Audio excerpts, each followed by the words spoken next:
সম্প্রতি দেখা যাচ্ছে বাবা মাকে বৃদ্ধাশ্রমে দিচ্ছে নিষ্ঠুর সন্তান, এমনকি সম্পত্তির জন্য বাবার লাশ দাফনে বাধা দিচ্ছে। সমাজে এমন চিত্র কেন এত বেশি হচ্ছে? ভাই, কেন হচ্ছে সেটা বলার জন্য, সেটা বোঝার জন্য পণ্ডিত হওয়ার দরকার নেই।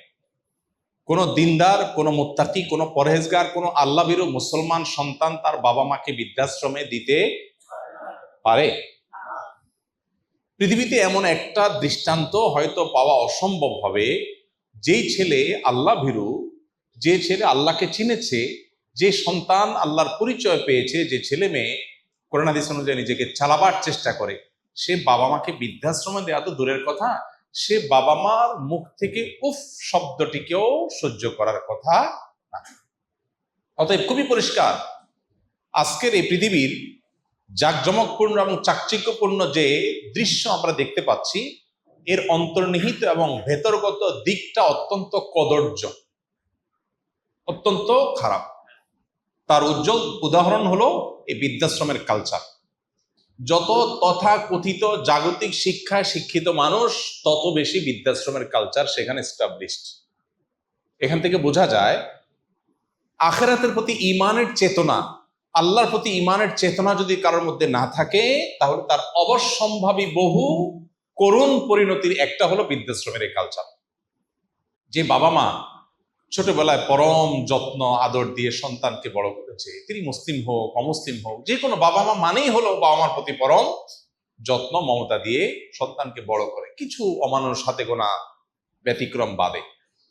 তো এই যে বাবা মা এত মমতা স্নেহ দিয়ে বড় করার পর, বুড়ো হওয়ার পর তাদেরকে আপনি ভুলে গেলেন, তাদেরকে আপনি ইগনোর করলেন, এটা তো মানুষের কমন সেন্সও এটাকে ডিনাই করে।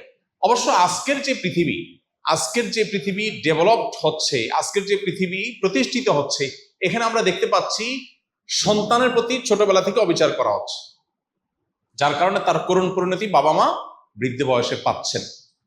কিভাবে অবিচার করা হচ্ছে? সন্তান জন্মের পর আপনি এমন কালচার ডেভেলপ করেছেন যে পুরুষ লোকটাও কাজ করবে, মহিলা লোকটাও চাকরি করবে, দুইজনই চাকরি করবে। তাহলে বাচ্চা কি হবে?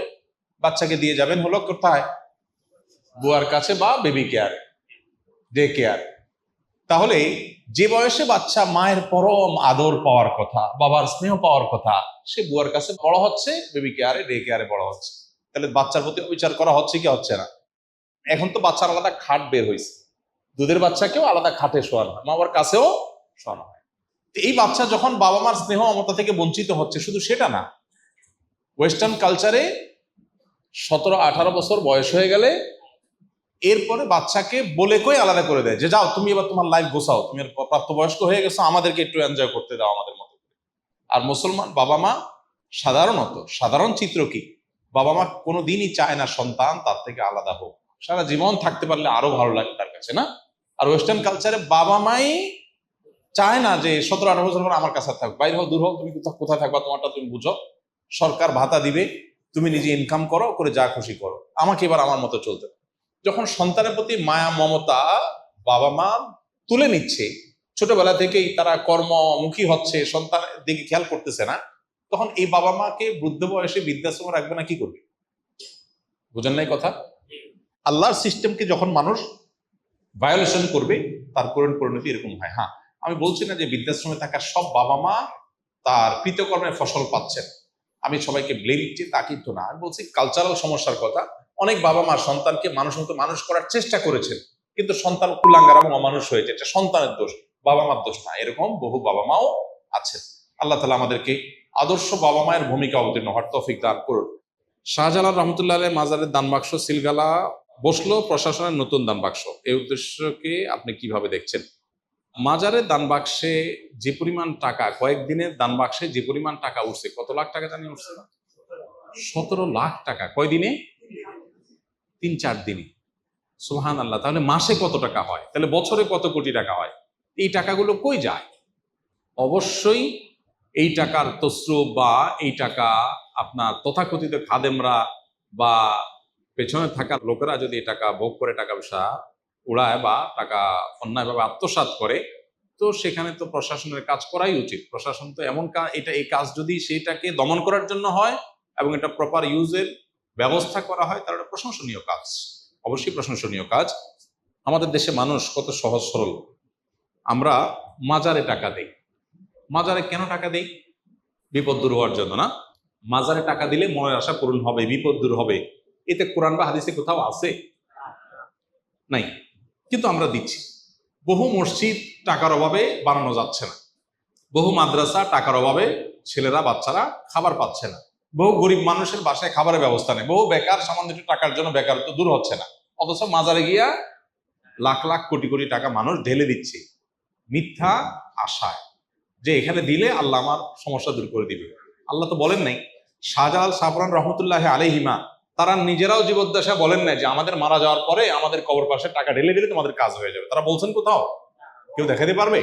তাহলে এটা একটা ব্যবসা, এটা একটা কি ব্যবসা। অতএব এই আত্মসাৎ বন্ধের উপায় অবশ্যই প্রশংসনীয় যদি সেটার সঠিক ব্যবহার করার উদ্যোগ নেওয়া হয়। কোন আয়াত বা হাদিসে টুপি পরিধান করার বিধান আছে কিনা? উত্তর হলো, টুপি নবী করিম সাল্লাল্লাহু আলাইহি সাল্লাম পরেছেন, সাহাবা একরাম পরেছেন, পড়তেন। এটাকে ওলামা একরাম সুন্নতে আদা বলেন।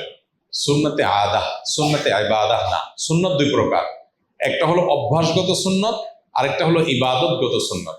নবীজি সাল্লাল্লাহু আলাইহি ওয়াসাল্লাম তিনি টুপি পড়তেন, এটা অভ্যাসগত সুন্নাহ, ইবাদতগত সুন্নাহ না।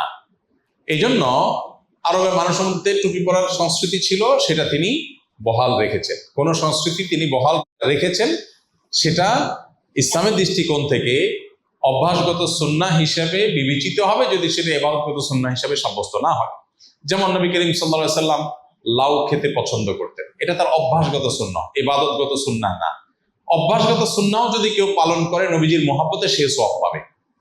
কেউ যদি লাউ পছন্দ করে খায় এই কারণে যে নবী করিম সাল্লাল্লাহু আলাইহি ওয়াসাল্লামের পছন্দের আইটেম ছিল সেজন্য আমি খাচ্ছি, ওকে, তাহলে এর জন্য তিনি নবীজির মহব্বতে তিনি করছেন, এই জন্য তিনি অবশ্যই আল্লাহর কাছে বিনিময় পাবেন। সেই হিসাবে টুপি যদি কেউ অভ্যাসগত নবীজির সুন্নাহ হিসাবে তিনি করেছেন, তিনি কোনো নির্দেশ এর জন্য দেন নাই, কোনো ফজিলত আলাদা বর্ণনা করে নাই, বাকি তিনি পড়েছেন এই জন্য তার মহব্বতে আমি পড়ি, এই জিনিসটা যদি কারোর মধ্যে থাকে তাহলে সেক্ষেত্রে সে আল্লাহর কাছে আজর আশা করবে।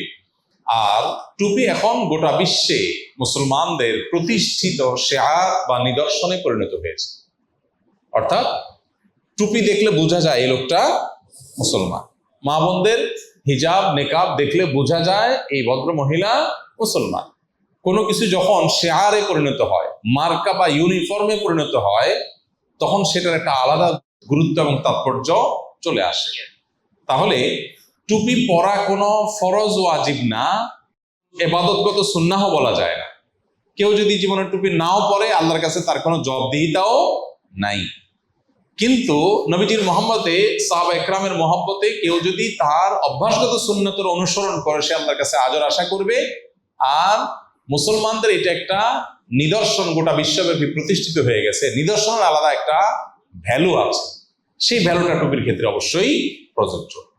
কিন্তু এটার কারণে আল্লাহর কাছে না জবাবদিহিতার মুখোমুখি কেউ হবে না পড়লে, আর এটা না সুন্নাহ না এটা কোনো সরাসরি এটাকে ইবাদত বলা চলে। এই জন্য কোনো ভাই টুপি পরেন না তো তার প্রতি কোনো প্রকার আপনার খারাপ চিন্তা করার কোনো সুযোগ নাই, কারণ শরীয়ত এটাকে পড়তে হবে এরকম করে ম্যান্ডেটরিও করে নেই, এমনকি ইবাদতগত সুন্নাহও সাব্যস্ত করে নেই। তাহলে এটা কেউ না পড়লে তাকে নিয়ে কোনো মাথা ব্যথা হওয়া উচিত না। আবার এটা যেহেতু ইসলামের নিদর্শনে পরিণত হয়েছে, অতএব এটাকে অবজ্ঞা, অসম্মান, অশ্রদ্ধা এটা জঘন্য বিষয়। কারণ শেয়ার বা ইউনিফর্ম হয়ে গেলে তখন সেটা আলাদা ইম্পর্টেন্স চলে আসে।